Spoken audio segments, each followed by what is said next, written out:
প্রিয় শিক্ষার্থীরা, সীতাকুণ্ড সরকারি মহিলা কলেজের অনলাইন ক্লাসে তোমাদেরকে স্বাগত।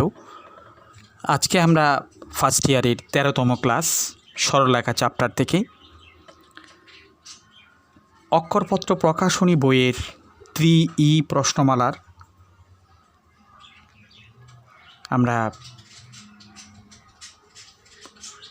9 নাম্বারের 4 অঙ্কটা করছি।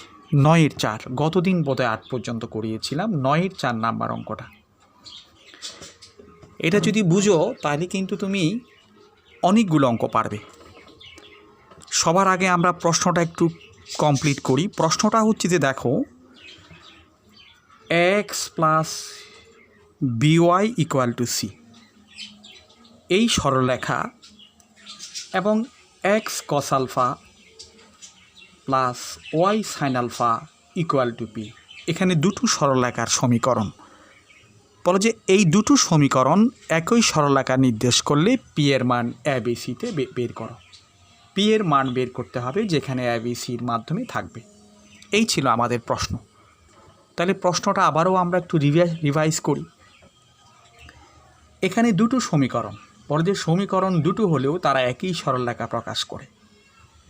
এই দুটো সমীকরণ যদি একই সরলরেখা প্রকাশ করে তবে পি এর মান বের করতে হবে যেখানে এবিসি থাকবে, মানে এবিসি এর মাধ্যমে পি এর মান বের করতে বলা হচ্ছে।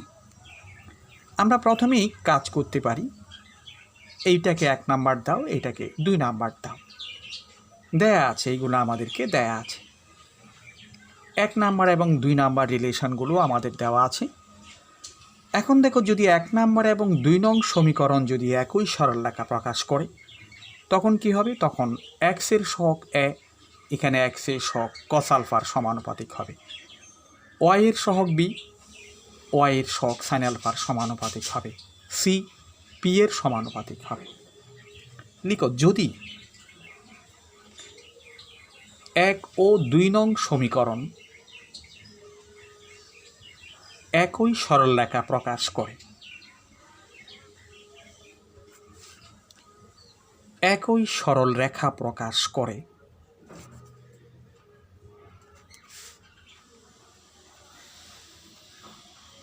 তাহলে আমরা কি করতে পারি? ওই সহগগুলো সমানুপাতিক হবে। যদি 1 ও 2 নং সমীকরণ একই সরলরেখা প্রকাশ করে তবে কি ওই সহগগুলো সমানুপাতিক হবে, মানে a by cos alpha equal to হবে b by sine alpha equal to হবে c বাই পি। এই সম্পর্কটা যদি হয় তাইলেই 1 এবং 2 একই সমীকরণ প্রকাশ করবে, নাই তো করবে না। সুতরাং তুমি দেখো, আমরা পেলাম a by cos alpha equal to c by p পেলাম। সেখান থেকে আমি cos আলফার মান বের করি। cos আলফা ইকুয়াল টু হচ্ছে a P by C.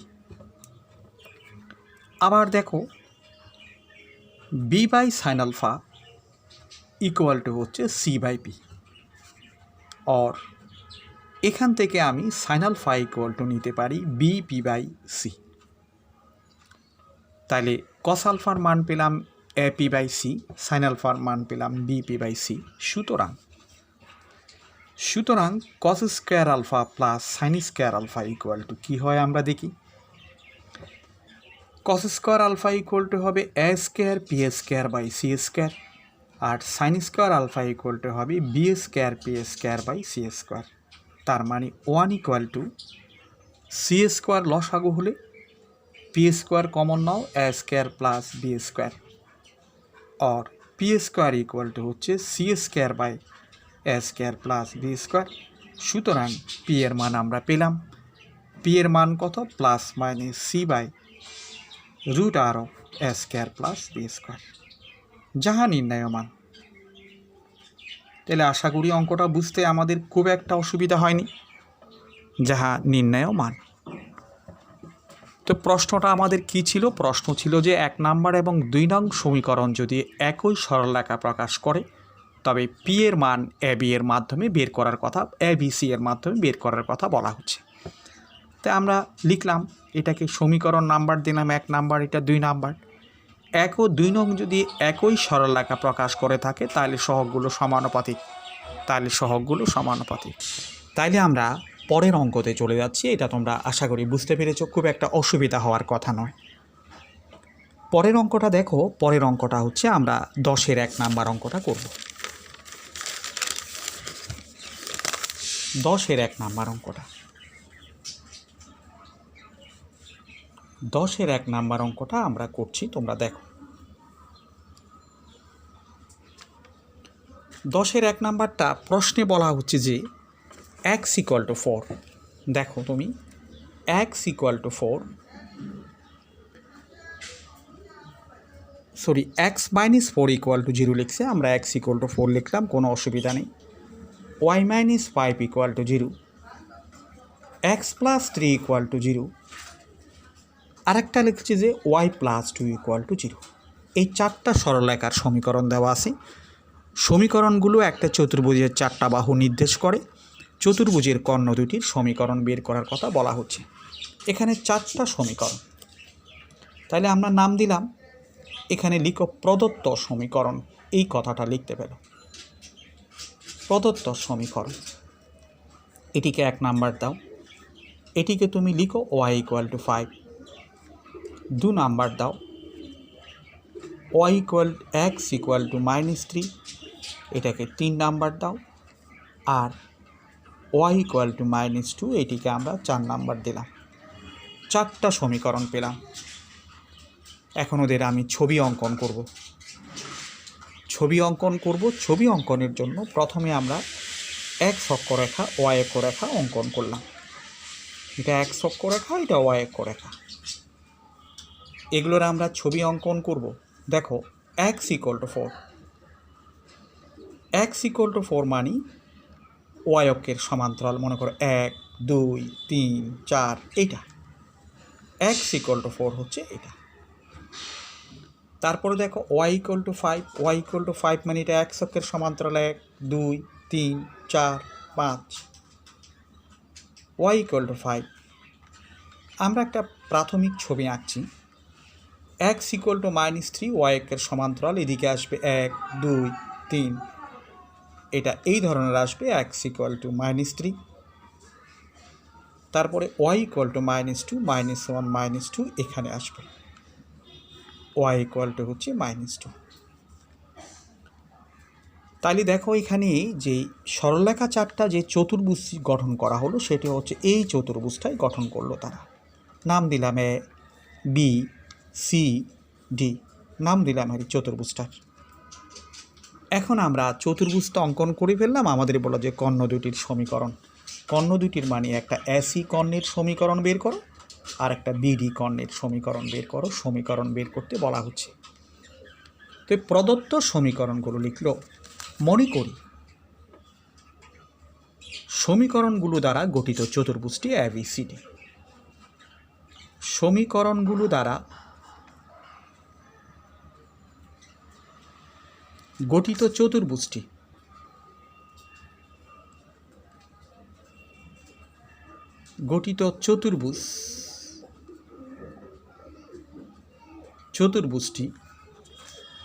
চতুর্ভুজটি ABCD আমরা নাম দিলাম। এখন আমরা এই বিন্দুগুলোর স্থানাঙ্ক বের করব। এ বিন্দুর স্থানাঙ্ক কীভাবে বের করব তোমরা দেখো। এ বিন্দুর স্থানাঙ্ক বের করতে গেলে এ বিন্দু নিয়ে যে রেখা দুটি গেছে এগুলাকে সমাধান করতে হবে। কোন রেখা? দেখো, একটা x = 4 আর একটা y = 5। x = 4, y = 5, তাহলে এ বিন্দুর স্থানাঙ্ক হবে 4 5, মানে এই দূরত্বটা 4, এই দূরত্বটা 5। ঠিক বি বিন্দুর স্থানাঙ্ক বের করতে গেলে বি বিন্দু যারা যে দুইটা সরলরেখা গেছে, x = -3, y = 5, তাহলে বি বিন্দুর স্থানাঙ্ক হচ্ছে -3 5। সি বিন্দুর স্থানাঙ্ক বের করতে গেলে সি বিন্দু দ্বারা গমনকারী সরলরেখা দুটি সমাধান করতে হবে। x = -3, y = -2 -3 -2। ডি বিন্দুর স্থানাঙ্ক বের করতে গেলে y = -2, x = 4 4 -2, তাহলে আমরা পেয়ে গেলাম। মনে করি সমীকরণগুলো দ্বারা গঠিত চতুর্ভুজটি ABCD। সমীকরণগুলো সমাধান করে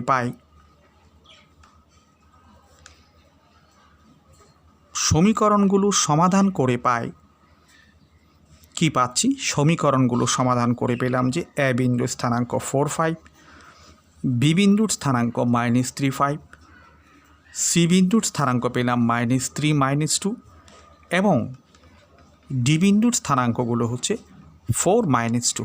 এই সমীকরণগুলো আমরা সমাধান করে পেলাম। সুতরাং এসি কর্ণের সমীকরণ, যেহেতু আমরা এ বিন্দু স্থানাঙ্ক জানি, সি বিন্দু স্থানাঙ্ক জানি, এসি কর্ণের সমীকরণ বের করতে পারি। এই দুইটা বিন্দুগামী সরলরেখার সমীকরণ, এসি কর্ণের সমীকরণ। তাইলে এসি কর্ণের সমীকরণ কি হচ্ছে, x - x1 divided by x1 - x2 equal to y - y1 divide by y1 - y2। और দেখো x - 4/7 y - 5/7 7 7 বাদ দিলে x - 4 ইকুয়াল টু y - 5 বেরিয়ে আসছে। और x - y plus 1 equal two 0। এইটা হচ্ছে এসি কর্ণের সমীকরণ। ঠিক একইভাবে বিডি কর্ণেরও সমীকরণ বের করতে পারি। সুতরাং বিডি কর্ণের সমীকরণ কি, বিডি কর্ণের সমীকরণ, বি বিন্দু হচ্ছে -3, 5 আর ডি বিন্দু হচ্ছে 4, -2। তাহলে বিডি কর্ণের সমীকরণ হচ্ছে x + 3 x - x1 x1 - x2, এই যে x1 y1, এটা x2 y2। তাহলে x - x1 x1 - x2 equal to y - y1 divide by y1 - y2।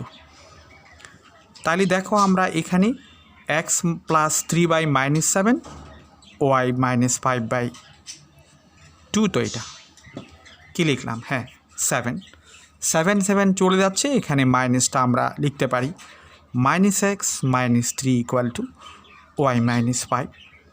আমরা যদি পক্ষান্তর করি x + y -2 ইকুয়াল টু 0। এটি হচ্ছে বিডি কর্ণের সমীকরণ, আর আগেরটি হচ্ছে এসি কর্ণের সমীকরণ। তাইলে আমরা যে কর্ণ দুইটার সমীকরণ এগুলো পেয়ে গেলাম। সুতরাং নির্ণয় সমীকরণ এত এবং এত, এগুলো লিখে দেবা, এখানে লিখে দেবা নির্ণয় কর্ণের সমীকরণ, আর দরকার নেই। আচ্ছা, এইটি ছিল আমাদের 10-এর 1 নাম্বার অঙ্ক। এবার দেখো আমরা 10-এর 4 নাম্বার অঙ্কটা করব। এটা সবচেয়ে বেশি আসা অঙ্ক, বেশি আসা মানে ইম্পর্টেন্ট আর কি, বুঝলে পরে হবে। ইম্পর্টেন্ট আনইম্পর্টেন্ট কোনো কথা না। এখন সৃজনশীল পদ্ধতি, তোমাকে ম্যারাথন বুঝতে হবে, নন স্টপ বুঝতে হবে, গোটা চ্যাপ্টারের উপর একটা ক্লিন কনসেপ্ট পোষণ করতে হবে, তাইলেই তুমি পারবে। আর সরলরেখা তো কঠিন নয়। দেখো ও এ বিসি একটা সামান্তরিক অঙ্কন করলাম, ও এ বিসি এই ধরনের একটা সামান্তরিক অঙ্কন করলাম। যদিও খুব সুন্দর হয় নাই, তাহলেও তোমরা বুঝে নিতে হবে ও এ বিসি একটি সামান্তরিক। বলা হচ্ছে x অক্ষ বরাবর ও এ বাহু অবস্থিত। ও এ বাহুটা x অক্ষ বরাবর অবস্থিত, এটা x অক্ষরেখা স্থানাঙ্কে। তারপরে ওসি কর্ণের সমীকরণ, ওসি রেখার সমীকরণ y = 2x, এই রেখার সমীকরণ y = 2x, ওসি রেখার সমীকরণ দেওয়া আছে। এখন দেখো বি বিন্দুর স্থানাঙ্ক দেওয়া আছে 4, 2। বি বিন্দুর স্থানাঙ্ক, এই বিন্দুর স্থানাঙ্ক আছে 4, 2। আমাদেরকে এবং সি বিন্দুর স্থানাঙ্ক বের করতে হবে এবং এসি কর্ণের সমীকরণ বের করতে হবে। এ বিন্দুর স্থানাঙ্ক বের করো, সি বিন্দুর স্থানাঙ্ক বের করো, তারপর এসি কর্ণের সমীকরণ বের করতে হবে। এই ছিল আমাদের প্রশ্ন। তাহলে কি বললো, ও এ বিসি একটি সামান্তরিক, ও এ বাহুটা x অক্ষ বরাবর অবস্থিত। এটা যদি x অক্ষ হয়, এটা যদি মূলবিন্দু হয়, তাহলে অবশ্যই এটা y অক্ষরেখা। কথাটা আমরা খেয়াল করি। তাহলে প্রশ্নটা আবারও দেখি, ও এ বিসি একটি সামান্তরিক, ও এ বাহুটা x অক্ষ বরাবর অবস্থিত, ওসি রেখার সমীকরণ y = 2x, বি বিন্দুর স্থানাঙ্ক 4, 2, তাহলে এ বিন্দুর স্থানাঙ্ক এবং সি বিন্দুর স্থানাঙ্ক বের করো, তারপর আমরা এসি কর্ণের সমীকরণ বের করব। কথাটা খুব মনোযোগ দিয়ে খেয়াল করো। দেখো বি বিন্দুর স্থানাঙ্ক 4 2, তাহলে তুমি খেয়াল করো এই দূরত্বটা যদি 4 হয় এইটুক হবে 2, এইটুক যদি 2 হয় এই দূরত্বটুকু 2 হবে। কেন? কারণ বিসি বাহুটা এক্স অক্ষের সমান্তরাল। কেন? ও এ বাহুটা যেহেতু এক্স অক্ষ রেখার উপর অবস্থিত, বিসি বাহু ও এর সমান্তরাল, তার মানে বিসি বাহু এক্স অক্ষের সমান্তরাল। এক্স অক্ষ থেকে বি বিন্দুর দূরত্ব হচ্ছে 2, ঠিক একইভাবে এক্স অক্ষ থেকে সি বিন্দুর দূরত্ব হবে 2, অর্থাৎ সি বিন্দুর কোটি ইকুয়াল টু বি বিন্দুর কোটি। কেন? সেটা এক্স অক্ষ রেখার সমান্তরাল।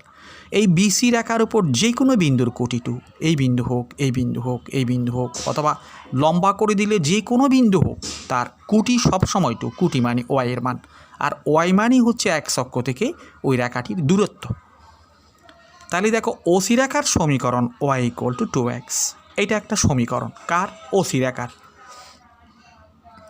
এই সমীকরণ মানে এক্স ওয়াইয়ের মধ্যে একটা সম্পর্ক, যেখানে আমি এক্সের মান দিব সেখানে ওয়াইয়ের মান বেরিয়ে আসবে, যেখানে ওয়াইয়ের মান দিব সেখানে এক্সের মান বেরিয়ে আসবে। আমি ওয়াই ইকুয়াল টু 2 বসাবো, এখানে কোটি 2 বসাবো, তাহলে দেখো এক্স ইকুয়াল টু বেরিয়ে আসছে 1 বেরিয়ে আসছে, তার মানে সি বিন্দুর ভুজ পেয়ে গেলাম 1। সি বিন্দুর কোটি তো পেলাম 2, কেন? বি বিন্দুর কোটি 2 বলেই সি বিন্দুর কোটি 2, কারণ বিসি রেখা এক্স অক্ষের সমান্তরাল। এখন ওয়াই ইকুয়াল টু 2x হচ্ছে ওসি রেখার সমীকরণ। এই সমীকরণের যেই বিন্দুর কোটি দিব সেই বিন্দুর বুঝ পাবো, যেই বিন্দুর বুঝ দিব সেই বিন্দুর কোটি পাবো। ওয়াই ইকুয়াল টু 2 মান বসানোর পরে এক্সের মান বেরিয়ে আসছে 1। এবার দেখো আমি লিখতে পারি ও এ ইকুয়াল টু বিসি, কারণ সামান্তরিকের বিপরীত বাহুগুলোর দৈর্ঘ্য সমান। বিসি মানে বি এবং সি বিন্দুর দৈর্ঘ্য, মানে 4 - 1 whole square plus 2 - 2 whole square whole root, তার মানে শুধু 3, কারণ 2 - 2 ইকুয়াল টু 0, 4 - 1 হোল স্কয়ার মানে 3 স্কোয়ার, স্কোয়ার রুটে কাটা গেল, এটা যেহেতু ডান পাশে, তাহলে ও এর দূরত্ব 3 হলে এ বিন্দুর স্থানাঙ্ক হবে 30, কারণ এ বিন্দুটা এক্স অক্ষের উপর অবস্থিত। তাহলে দেখো আমরা খুব ছোটোখাটো জিনিস থেকে অঙ্কটা হয়ে যাচ্ছে। আমি অঙ্কটা বুঝাচ্ছি, আমি বোঝানোর উপর প্রায়োরিটি দিচ্ছি, সাজিয়ে কীভাবে লিখবা সেটা কোনো বিষয় নাও যদি তুমি বুঝো। তাহলে এ বিন্দুর স্থানাঙ্ক পেলাম, সুতরাং আমরা এসি কর্ণের সমীকরণ লিখতে পারি। এসি কর্ণের সমীকরণ, এসি কর্ণের সমীকরণ দুইটা বিন্দু দ্বারা গমনকারী সরলরেখার সমীকরণ। X minus x1 divided by x1 minus x2 equal to y minus y1 divide by y1 minus y2। আমি আমার মতো করে বসিয়েছি। তাহলে তুমি দেখো এখানে x মাইনাস 3 ডিভাইডেড বাই হচ্ছে 2, এখানে y বাই মাইনাস 2, আমি 2 বাদ দিলাম মানে 2 দ্বারা গুণ করে দিলাম। x minus 3 equal to minus y or x plus y equal to 3. This is the equation of diagonal AC অথবা স্ট্রেট লাইন AC। আশা করি ক্লিয়ার হয়ে তোমরা। দেখো প্রশ্নটা আবারও বুঝাই, প্রশ্নটা তোমরা বুঝতে পেরেছ। ও এ বিসি একটি সামান্তরিক, ও এ বাহুটা এক্স অক্ষ বরাবর অবস্থিত, ওসি রেখার সমীকরণ Y equal to 2x, B বিন্দুর স্থানাঙ্ক 4 2, তাহলে আমাকে এ বিন্দু এবং সি বিন্দুর স্থানাঙ্ক বের করতে হবে, তারপরে এসি কর্ণের সমীকরণ বের করতে হবে। তুমি লেখাগুলো লিখতে পাবো, ছবিটা আঁকবে। যেহেতু বিসি বাহু এক্স অক্ষের সমান্তরাল, সুতরাং সি বিন্দুর কোটি ইকুয়াল টু বি বিন্দুর কোটি ইকুয়াল টু 2। সি বিন্দুর কোটি যখন পেয়েছি, হ্যাঁ সি ইকুয়াল টু 2, এত এ বসিয়ে পাই। কেন এটাতে কেন বসিয়েছি? এটা ওসি রেখার সমীকরণ। সি বিন্দুর যদি আমি কোটি জানি, বুঝে এখান থেকে পাবো, এত বসিয়ে পাই এক্স ইকুয়াল টু 2। সুতরাং আমরা সি বিন্দুর স্থানাঙ্ক পেলাম 1 2, কোনো ধরনের সন্দেহ নেই। আবার এই কথাগুলো তেমন কথা নয়। সুতরাং এ বিন্দুর স্থানাঙ্ক হচ্ছে 30। সুতরাং এসি কর্ণের সমীকরণ অঙ্কটা আমরা করতে পেরেছি। তোমরা একটু খেয়াল করবা। খেয়াল করবা, তাইলে পারা যাবে। এবার করছি আমরা 11-এর 1 নাম্বার অঙ্ক। 11-এর 1।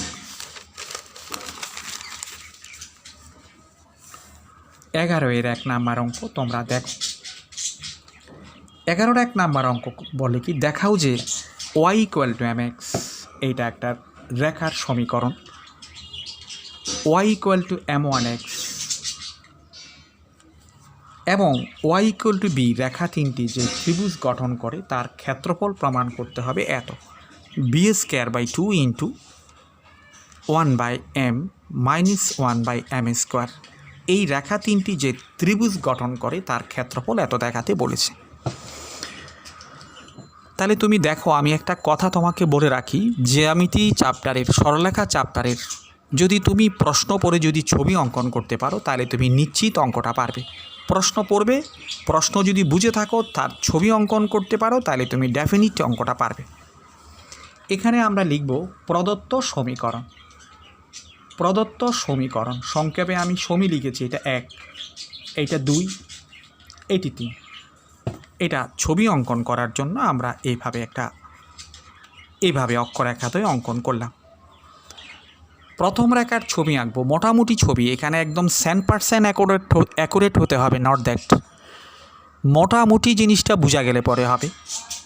y = mx, এটা মূল বিন্দুগামী সরলরেখার সমীকরণ। মনে করো এটা আমরা দিলাম y = mx, এটা 1 নাম্বারের সমীকরণ।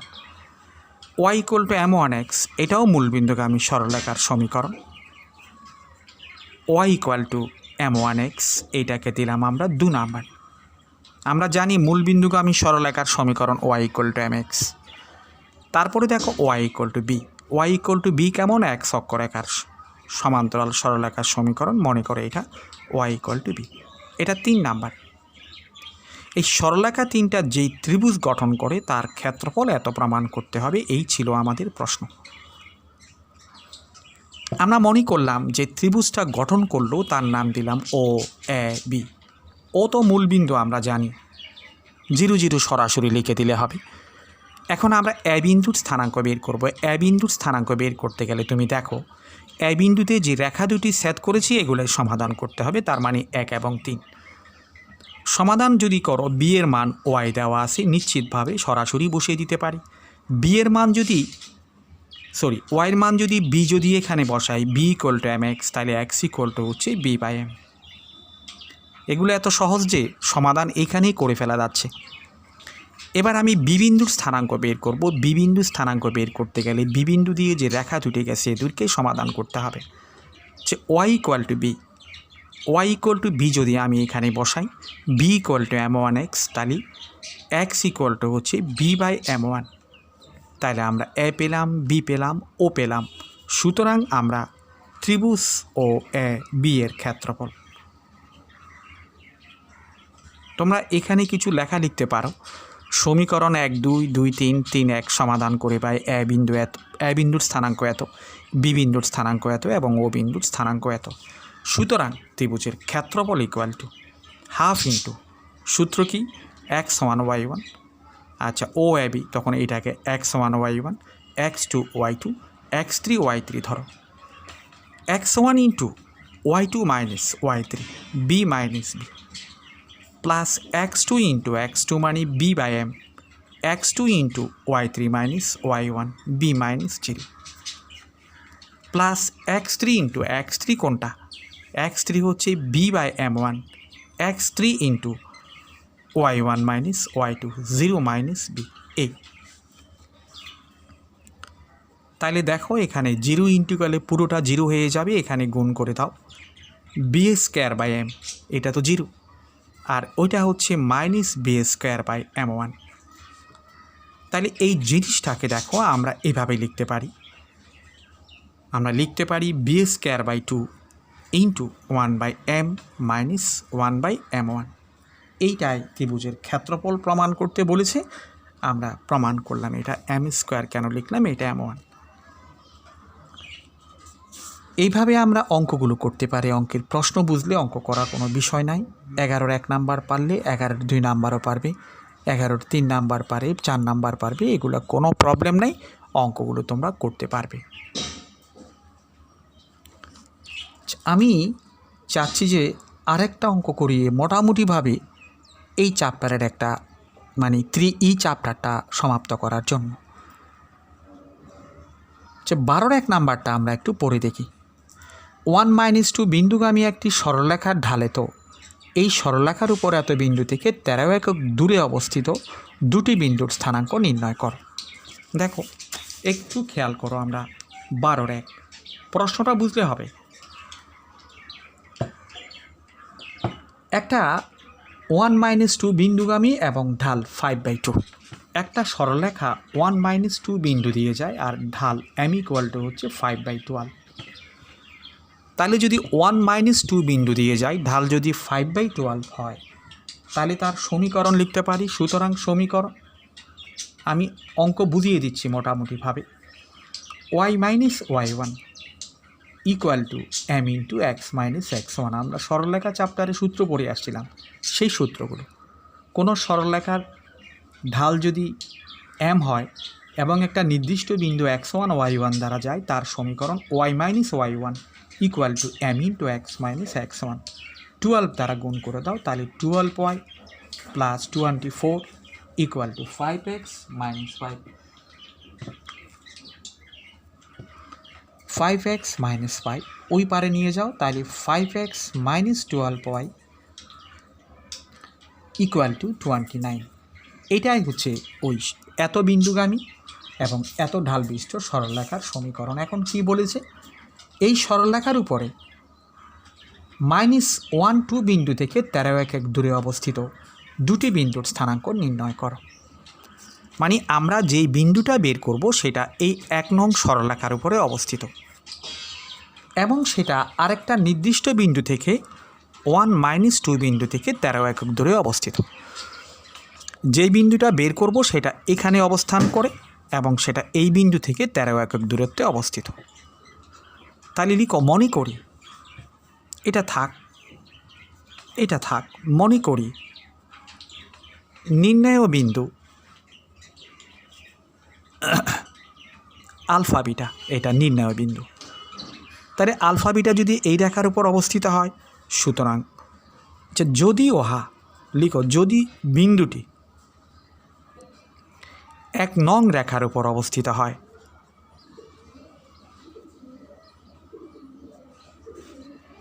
এক নং রেখার উপর অবস্থিত হয়, তবে তা কি লিখতে পারি, 5 আলফা - 12 বিটা = 29। এইটাকে আমরা 2 নাম্বার দিলাম। আবার এই বিন্দুটি, এই আলফা বিটা বিন্দুটি 1 - 2 বিন্দু থেকে 13 একক দূরত্বে অবস্থিত। আবার বিন্দুটি 1 - 2 থেকে 13 একক দূরত্বে অবস্থিত।